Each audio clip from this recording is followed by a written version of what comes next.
Welcome to all of you in my YouTube channel 8th Standard Unit Test Exam 1 2024. तर या unit taste एक्झामसाठी आपला 8th स्टँडर्डचा subject आहे जनरल सायन्स. तर त्याच्यासाठी 20 मार्क्सचा आपण एक practice question paper practice question paper बनवलेला आहे 20 मार्क्सचा. Time 1 hour. तर general science unit test 1 question paper practice question paper. So question number 1 fill in the blanks. Total 4 marks असतील फिल इन द ब्लँक्ससाठी. त्याच्यातलं फर्स्ट वन आहे in fungi cell wall is made up of tough and complex sugar that is called. फंगायमध्ये ज्या cell wall आहेत त्या एका tough and complex sugar पासून बनलेले असतात सेल वॉल. त्याला काय म्हणतात? कायटीन. ओके, त्याचं स्पेलिंग बघा, CHITIN, कायटीन. त्या सेल वॉलला काय म्हणायचं की सॉरी त्या शुगरला काय म्हणायचं ज्याच्यापासून सेल वॉल बनलेली असते. Cell wall is made up of tough and complex sugar. ज्याच्यापासून ती सेल वॉल बनलेली असते त्या कॉम्प्लेक्स शुगर पासून त्याला काय म्हणतात? कायटीन असं म्हणतात. Okay, so that is answer. Dengue is spread by. Dengue कशामुळे स्प्रेड होतो? पसरतो. तर त्याचा आन्सर आहे dengue is spread by Aedes aegypti mosquito. याच्यापासून तो काय होतो? स्प्रेड होतो याच्याद्वारे. That is second one. The SI unit of force is. फोर्सचं SI युनिट काय आहे? फोर्स कशामध्ये मेजर करतात, कशामध्ये मोजतात? Newton. Okay, the SI unit of force कशामध्ये मेजर करतात म्हटलं मी? न्यूटन. तुम्ही N सिम्बॉल तरी लिहा किंवा टोटल स्पेलिंग लिहा, Newton. Now and electric current flowing through the wire creates dot dot around the wire. Okay, एखादी वायर आहे. ओके, आणि त्या वायरमध्ये जर करंट फ्लो होत असेल तर अराउंड दॅट वायर काय क्रिएट होतं? त्या वायरच्या भोवती काय क्रिएट होतं? ऍक्च्युली तुमच्या टेक्स्टबुकमध्ये करेक्ट जो वर्ड आहे तो आहे मॅग्नेटिझम. सो तुम्ही मोस्टली काय लिहा? मॅग्नेटिझम किंवा मॅग्नेटिक फील्ड सुद्धा आन्सर करेक्ट आहे. पण टेक्स्टबुकमध्ये जो वर्ड यूज केलाय तो काय? मॅग्नेटिझम. म्हणजे एखाद्या वायरमध्ये करंट फ्लो होत असताना त्याच्या भोवती काय क्रिएट होतं? तर मॅग्नेटिझम क्रिएट होतं, मॅग्नेटिक फील्ड तयार होतं.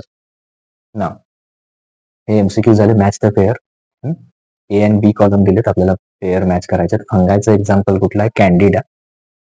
प्रोटोझोआचं एक्झाम्पल काय? अमिबा. आणि ब्लंट नाईफ म्हणजे असा चाकू की ज्याला धार नाहीये. Blunt knife lower pressure. त्याचं प्रेशर कसं असतं? लो असतं. ओके, लोअर असतं. So answer is fungi, candida, protozoa, amoeba and blunt knife, low pressure. That D option. हे त्याचे आन्सर आहे. नाव next one. State true or false. 3 मार्क्सचा क्वेश्चन आहे. State true or false. Vaccination is important to prevent infectious disease. जे पसरतात disease त्याला prevent करण्यासाठी, रोखण्यासाठी, आधीच होऊ नयेत म्हणून रोखण्यासाठी काय इम्पॉर्टंट आहे? वॅक्सिनेशन. तर दिस स्टेटमेंट इज ट्रू. हे स्टेटमेंट कसं आहे? ट्रू आहे. Okay, Now, the SI unit of the pressure is Newton meter. प्रेशरचं SI युनिट न्यूटन मीटर नसून काय? Newton metre square. त्यामुळे हे स्टेटमेंट काय? फॉल्स आहे. ते फॉल्स लिहायचं. ऍक्च्युअल काय आहे? SI युनिट न्यूटन मीटर किंवा त्याला आणखीन एक शब्द आहे पास्कल. P सिम्बॉल आहे त्याचा, PA, पास्कल. तर एकतर पास्कल लिहा किंवा न्यूटन पर मीटर स्क्वेअर. हे SI युनिट आहे. इथं फक्त न्यूटन मीटर दिलं, त्यामुळे स्टेटमेंट काय? फॉल्स आहे. Now, all types of bacteria and blue-green algae are included in Kingdom Monera. Kingdom Monera मध्ये सगळे बॅक्टेरिया आणि ब्ल्यू ग्रीन अल्गी यांचा समावेश होतो. तर हे स्टेटमेंट ट्रू आहे. म्हणजे फर्स्ट अँड थर्ड ट्रू आहे. सेकंड वन काय आहे? फॉल्स आहे. Okay, first one is true. Vaccination is important to prevent infectious disease. तर आता क्वेश्चन नंबर 1 मधले ABC झाले. आता नेक्स्ट क्वेश्चन बघूया. Question number 2, answer the following. Question number 2, answer the following. Total 4 marks आहेत. 2 मार्कचे 2 क्वेश्चन. 2 2 जा 4. Total 4 marks. 2 मार्कचे 2 question. Question number 1, which are the main reasons of diabetes and heart disease. Heart disease, हृदयाचे विकार आणि diabetes यांचे reasons काय आहेत? Okay, so reasons of diabetes includes obesity म्हणजे लठ्ठपणा, लॅक ऑफ फिजिकल ऍक्टिव्हिटीज, व्यायाम वगैरे न करणे, मेंटल एन्झायटी म्हणजे आपण म्हणूया तणाव येणं, मानसिक तणाव, stress and generic causes. Generic causes म्हणजे याच्यामध्ये काय होतं की अनुवंशिक, एका पिढीकडून दुसऱ्या पिढीकडे, वन जनरेशन टू नेक्स्ट, हे काय होतं? पास होतं. त्यामुळे जेनेरिक कॉजेस सुद्धा असू शकतात रिझन फॉर डायबिटीस. हार्ट डिसीजचे पण त्यातले काही सेम येतात.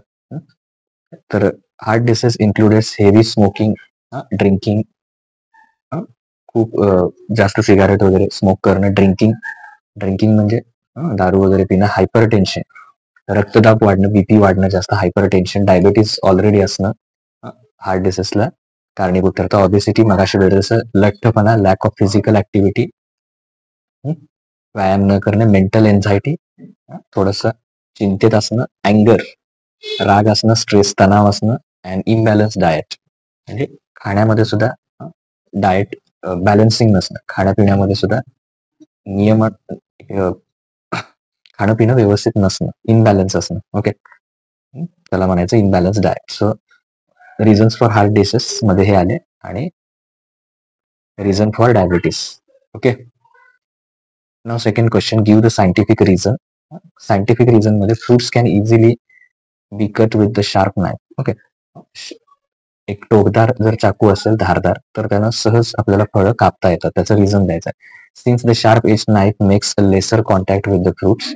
जर शार्प एज असेल म्हणजे एकदम धारदार टोक असेल त्या चाकूला तर फार कमी कॉन्टॅक्ट येतो त्या नाईफचा म्हणजे त्या चाकूचा त्या फ्रूटच्या सरफेसवर. त्यामुळे pressure exerted by the bite on the fruit is very high. त्यामुळे काय असतं, व्हेरी लार्ज असतं, मोठं असतं, म्हणजे कमी टोक असतं त्याचं, पण त्याचं प्रेशर मात्र काय होतं, जास्त होतं, वाढतं. Because of this large pressure fruits can be easily cut with the help of a sharp knife. थोड्या शार्प नाईफ मुळे काय होतं, प्रेशर वाढतं, छोट्या सरफेसवर जास्त प्रेशर वाढतं आणि तो भाग कट होतो तिथला. Okay, now question number 3, answer the following 6 mark. Draw a neat and labeled diagram of dry cells and write its uses. Dry सेलची डायग्राम काढायचे टेक्स्टबुक मध्ये दिल्याप्रमाणे. Positive terminal, zinc cover, electrolyte, carbon electrode, divisor, protective cover, manganese dioxide, negative terminal, हे सगळे त्याला नावं द्यायची आणि त्याचे युजेस बघा. दे आर हँडी, म्हणजे वापरायला एकदम सोपे पडतात ते, हँडी अँड पोर्टेबल, एका ठिकाणाहून दुसऱ्या ठिकाणी सहज नेता येतात. The life of dry cells is longer than the cell using liquid electrolyte. Liquid इलेक्ट्रोलाइटच्या ज्या सेल्स असतात त्याच्यापेक्षा ड्राय सेलची लाईफ जास्त असते, म्हणजे ते जास्त काळ चालतात. आणि ऍक्च्युली ते कुठे युज होतात, the dry cells can be use in torch, TV और एसी रिमोट कंट्रोल्स, टॉईज म्हणजे खेळणी, etcetera. Okay, now second question, complete the 5 kingdom method of classification. असा तुम्हाला जो टेक्स्टबुक मध्ये चार्ट आहे तो दिला जाईल आणि हे तुम्हाला कम्प्लीट करावं लागेल. मग त्याच्यामध्ये त्याचा आन्सर टेक्स्टबुक मध्ये ऑलरेडी आहे. Living organisms, first main 2 types, prokaryotic आणि युकॅरियोटिक्स. ओके, त्याच्यामध्ये प्रोकॅरियोटिक्स मध्ये युनिसेल्युलर, किंगडम 1 मोनेरा. युकॅरियोटिक्स मध्ये दोन्ही येतात, युनिसेल्युलर आणि मल्टीसेल्युलर. युनिसेल्युलर कोण येणार त्यातला, किंगडम 2 प्रोटिस्टा, आणि मल्टीसेल्युलर मध्ये 3, 4, 5 फंगाय, प्लांटी आणि ॲनिमॅलिया. ओके, सो हा चार्ट काय करायचा, त्याच्यातला कम्प्लीट करायचा. सो टोटल 20 मार्क्सचा जो प्रॅक्टिस क्वेश्चन पेपर आहे तो इथं कम्प्लीट होता. तर इतर सब्जेक्टचे सुद्धा आपण क्वेश्चन पेपर तयार केलेले, डिस्क्रिप्शन मध्ये त्याची लिंक आहे, तुम्ही ते आधीचे क्वेश्चन पेपर पण बघू शकता. Okay, thank you.